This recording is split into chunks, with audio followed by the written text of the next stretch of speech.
Welcome back to Wellness Wave Radio. Thanks for tuning in this morning to ride the wave with us. Each week our goal is to give you at least one suggestion that will make your life a little better.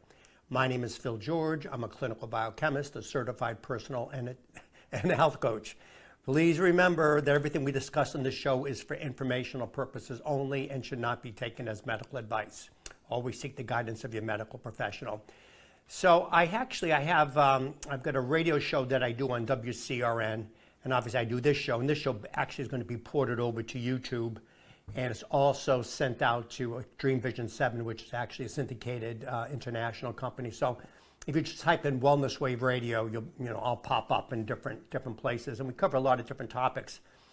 One of the things I like about the radio show is we get callers calling in with medical questions, and normally what I like about callers, when they call in, if they have a problem, it means a lot of other people have a problem.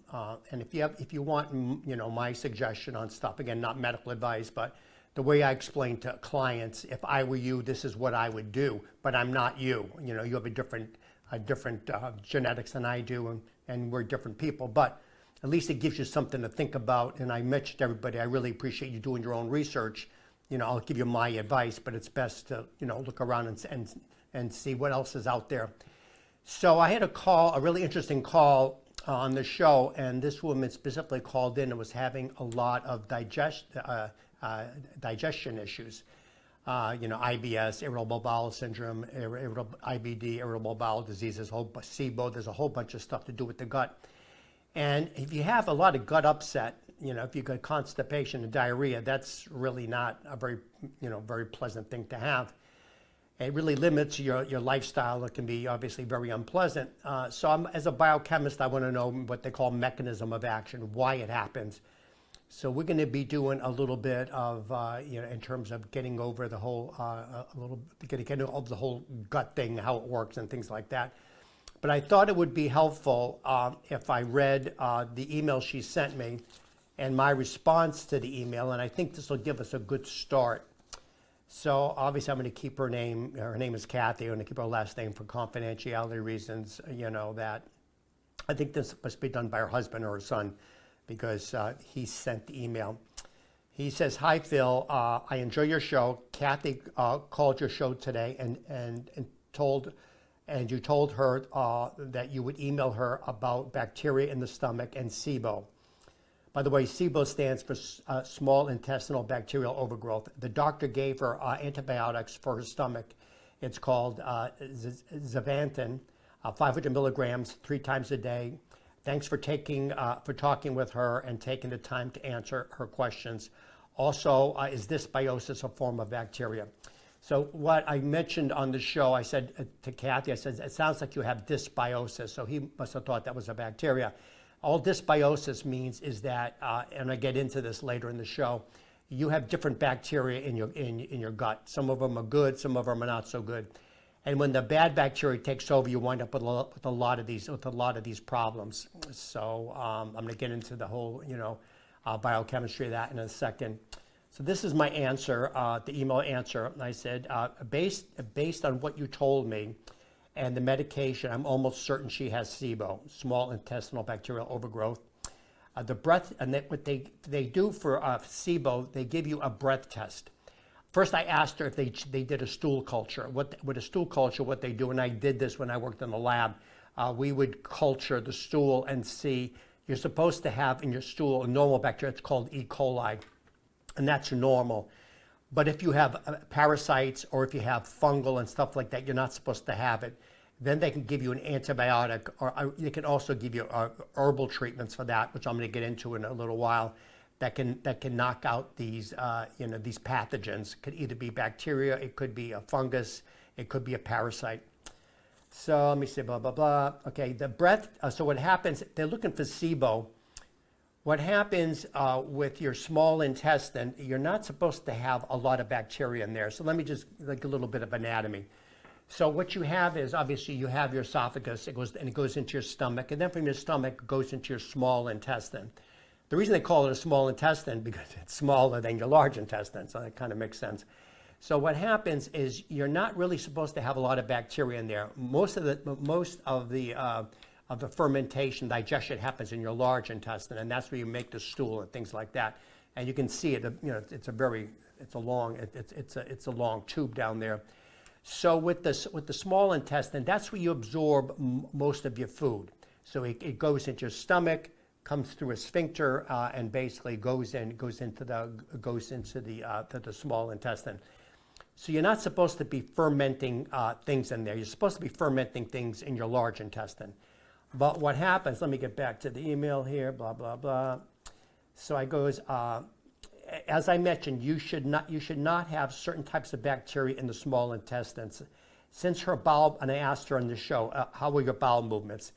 If your bowel movements are messed up, if you got diarrhea or constipation, it's probably a problem with your large intestine, more than likely.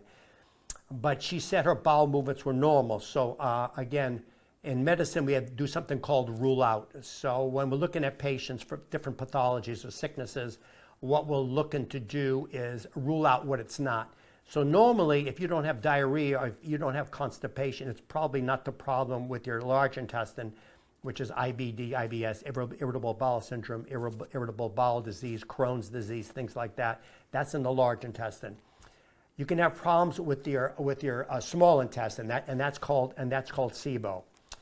So blah, blah, blah. I said, unlikely it's in the large intestine. Too many bacteria or the wrong kind can lead to SIBO, which causes a bloating, gas, and malabsorption. The reason that Zevantin is so expensive is because it does not act like a normal antibiotic that are systemic. A systemic just means it goes all over the body. So when you give you an antibiotic for any kind of infection, what happens? It's basically a systemic. It goes all over your body. Now we need bacteria in our gut, so this is kind of like carpet bombing. It kills all the bacteria or knocks a lot of them out.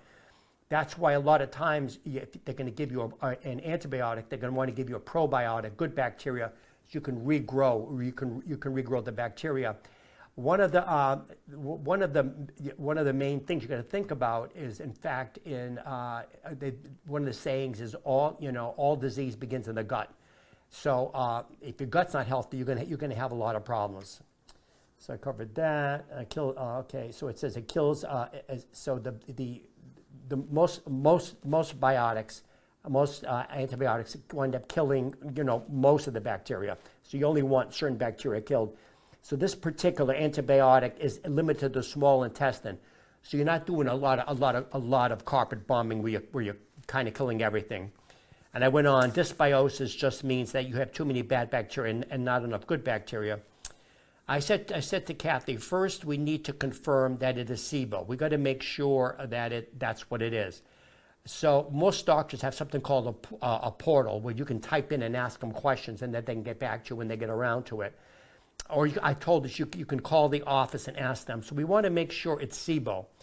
Blah, blah, blah. And if it is, then they should have recommended a very specific diet for you.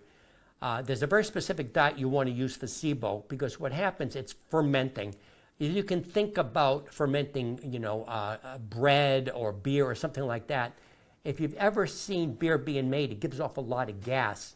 So what Kathy had done, they did a breath test. And what the breath test does, again, you're not supposed to be fermenting bacteria in your small intestine.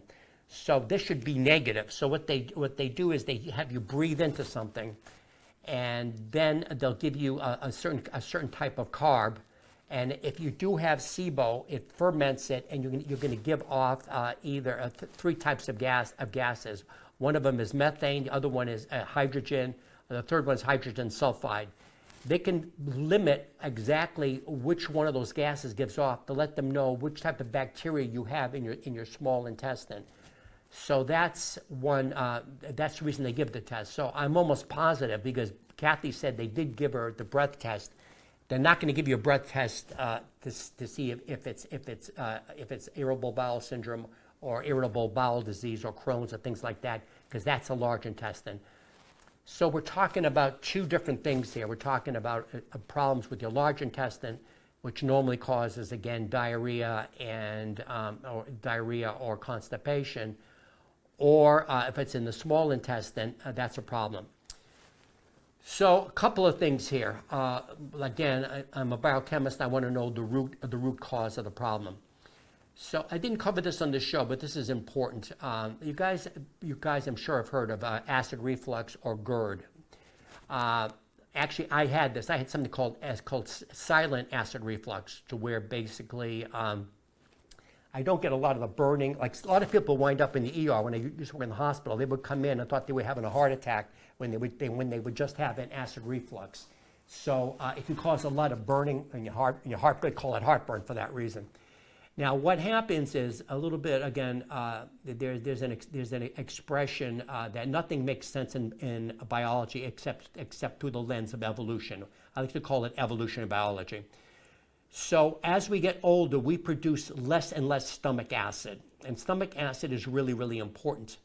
Now, we have actually more stomach acid than a wolf does, and the wolf is the ultimate carnivore. So we actually make more stomach acid. So looking through the lens of evolutionary biology, and this goes back millions of years.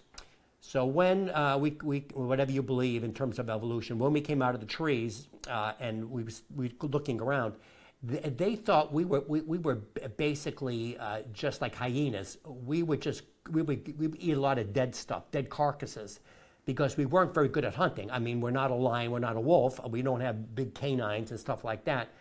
Until we learned how to throw spears and throw rocks and kill things. In fact, we're the only animal that can actually throw things. Chimpanzees can't do it. So we really learned how to make spears, kill things with the spears, throw things, hunt in packs. But before then, we were basically just like a hyena or a vulture. We would just go in there and eating the dead carcass that was left behind. So a wolf doesn't need as much stomach acid as we do, because wolves are killing things fresh. They're eating fresh meats, but it's like anything else. We have a very good sense of smell. Actually, it's something called the rhinocephaly.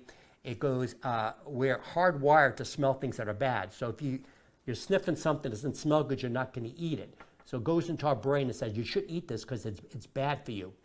So what happened when we were scavengers, like vultures or hyenas, we were eating a lot of bad meat. So we needed a very, very strong stomach acid to break down the meat to be able to eat it without getting sick.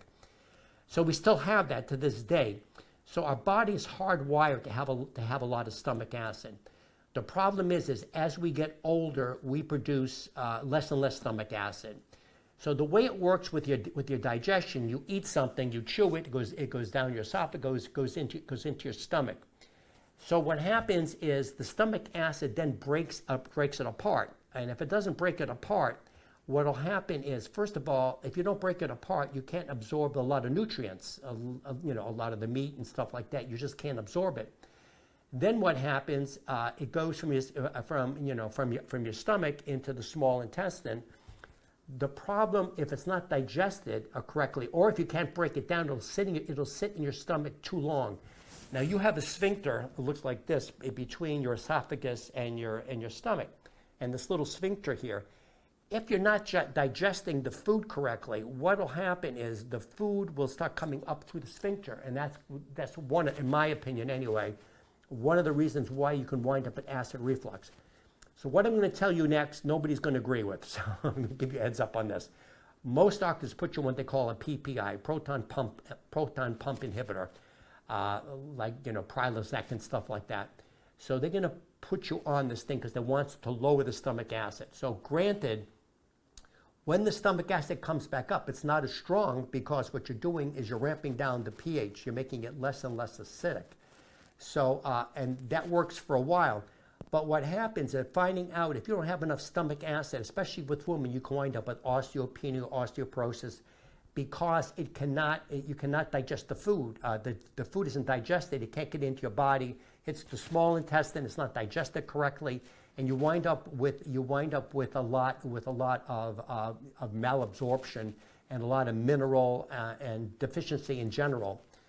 So again, this goes against everything people are going to tell you. What they found too with PPIs, a lot of times they'll tell you you're not supposed to take it for more than 3 or 4 years because of this absorption problem. So I take the opposite approach. So what I do is before I eat, because I'm older, I have a lot less stomach acid.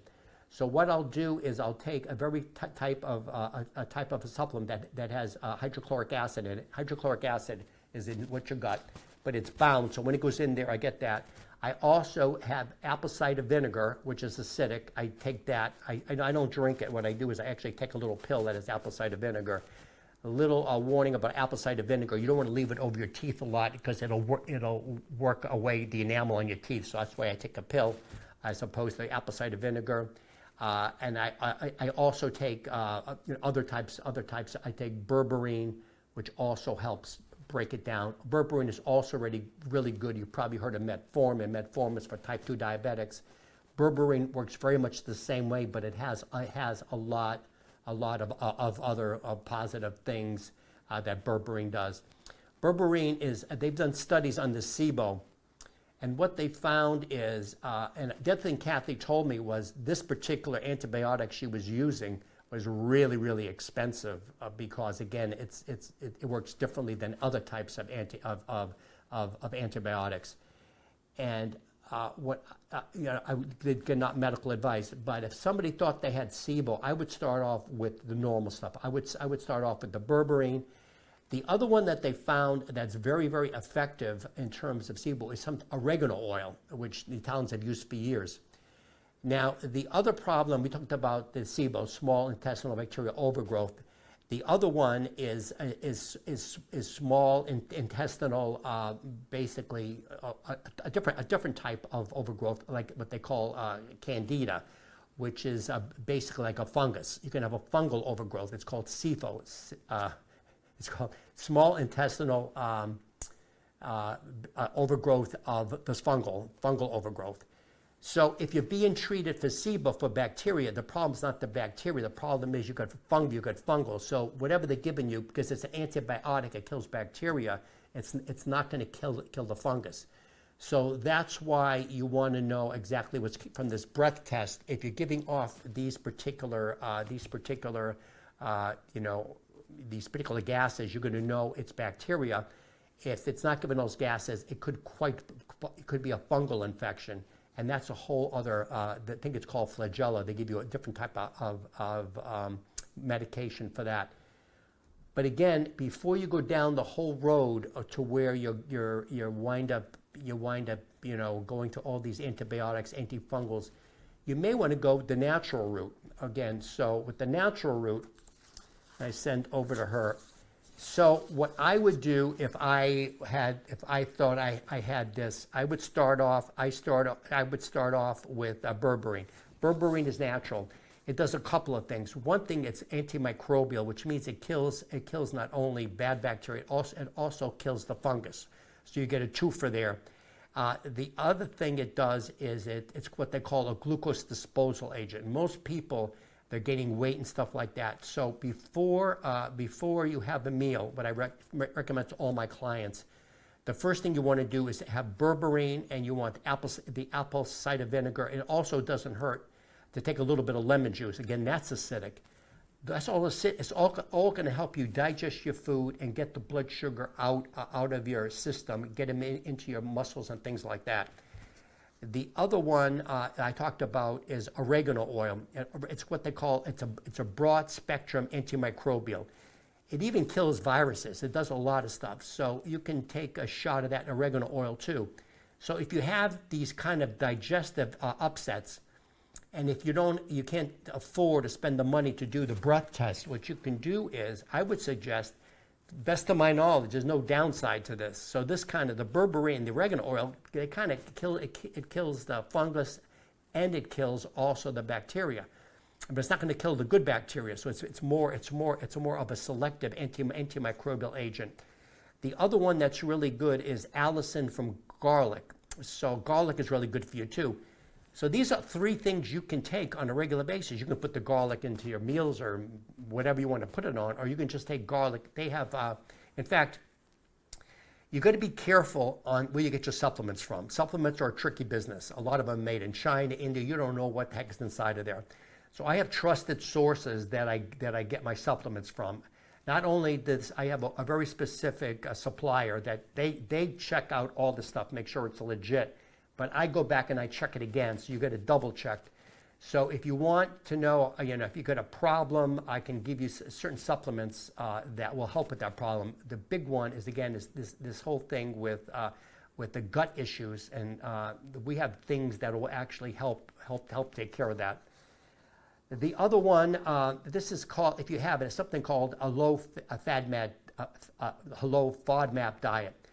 What happens is, again, if you're having these bacteria you're not supposed to have in your small intestine, you don't want to be feeding them a lot of carbs and things like that they like, because you're going to get more and more of this bad bacteria in your small intestine.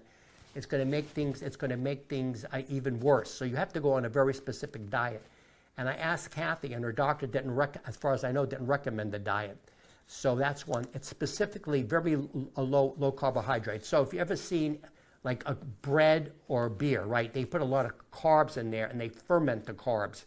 So what's happening is, in your small intestine, you give it a lot of carbs or a lot of other things, it's going to ferment and it's going to make things worse. So what you can do is you can do a double thing here. You can go with my recommendations: the berberine, the oregano oil, and the garlic, and also do a low FODMAP diet. You want to avoid sugar and refined carbs. Refined carbs are like bread and things like that. That's not going to be like vegetables. Vegetables are different. They're a low glycemic. They're not fermented quickly. But the other thing you can do is you can also do what they call intermittent fasting, time-restricted eating. So what'll happen, think about it, if you're eating all the time, your gut's working overtime because it's got to digest all this stuff. So they're talking to try to keep this is good for anybody. It's called intermittent fasting, time-restricted eating. You're looking to lose weight or get healthy. You can limit your feeding window to 8 hours. So let's say you sleep for 8 hours. You should eat at least 3 hours before you go to bed. That's 12 hours. Maybe try to hang in there in the morning. Maybe just drink black coffee, a couple other hours, 15, whatever you can do. Go as long as you can without eating. Because what you're doing is you're giving your stomach time to just rest, to rest and digest. Let it digest all the stuff. Because once you keep eating, again, you're feeding the bad bacteria. Give it a time to rest. The other thing that happens with our digestum, it's called MMR, migrating motor complex. What happens is it goes like, it pushes all the bacteria out into your large intestine where it belongs. So this migrating motor complex, it's pushing it down. So by you going those 8-12 hours, you're given time to get all the bad bacteria out of here, down there. It's kind of like squeezes it. Kind of like you think about like a anaconda, right?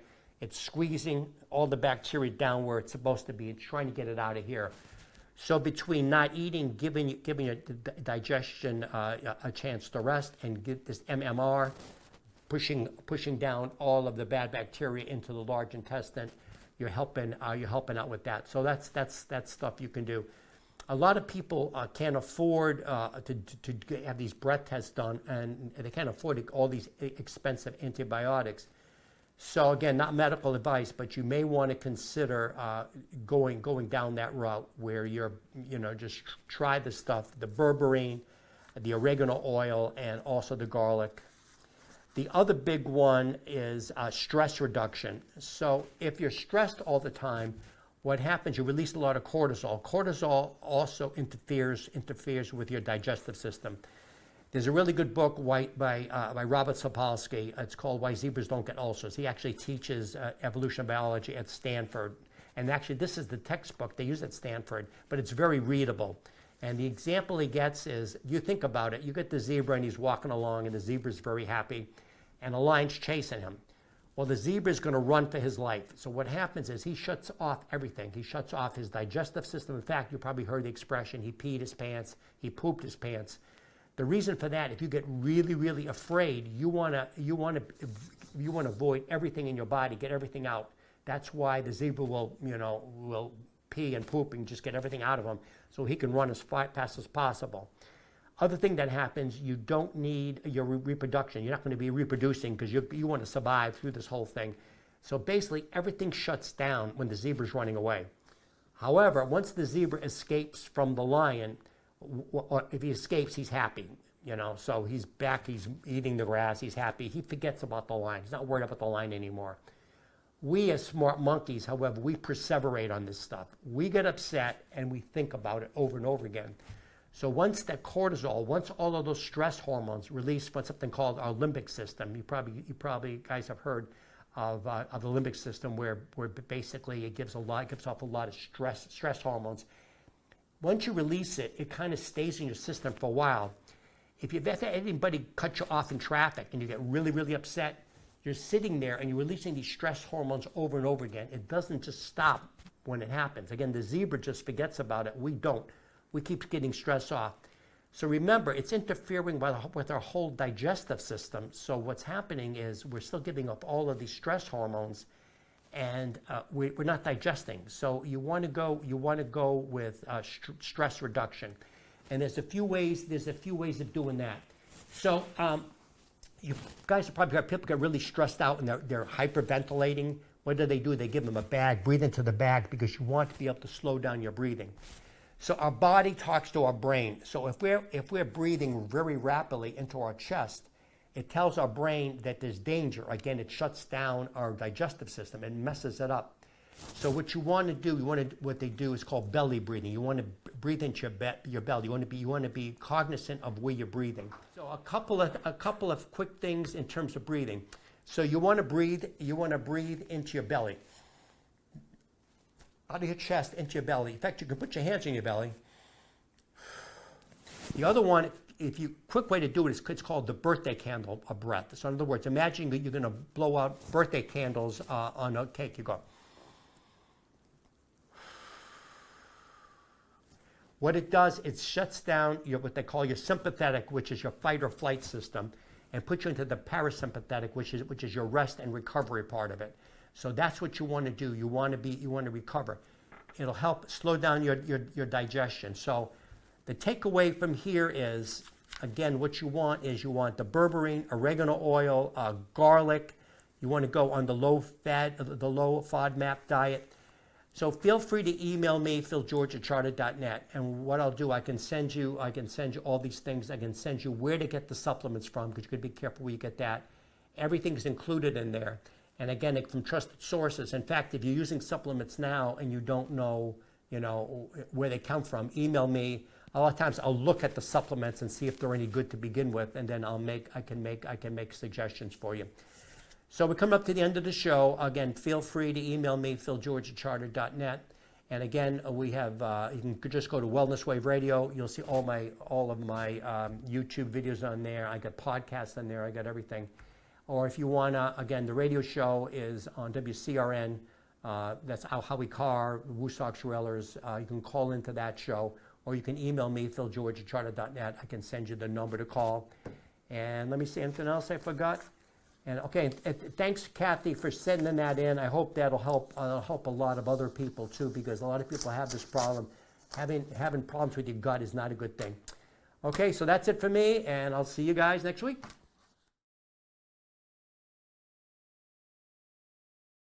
One of the most common questions I'm asked as a biochemist and health coach is, what are the best supplements to take? Choosing supplements is a tricky business. Many companies have poor quality control and questionable ingredients. In the past, I had to send clients to several different websites. I am now able to offer one-stop shopping for all the quality brands I recommend, with no shipping costs and a lower price in most cases. Just email me, philgeorge@charter.net, for a free consult.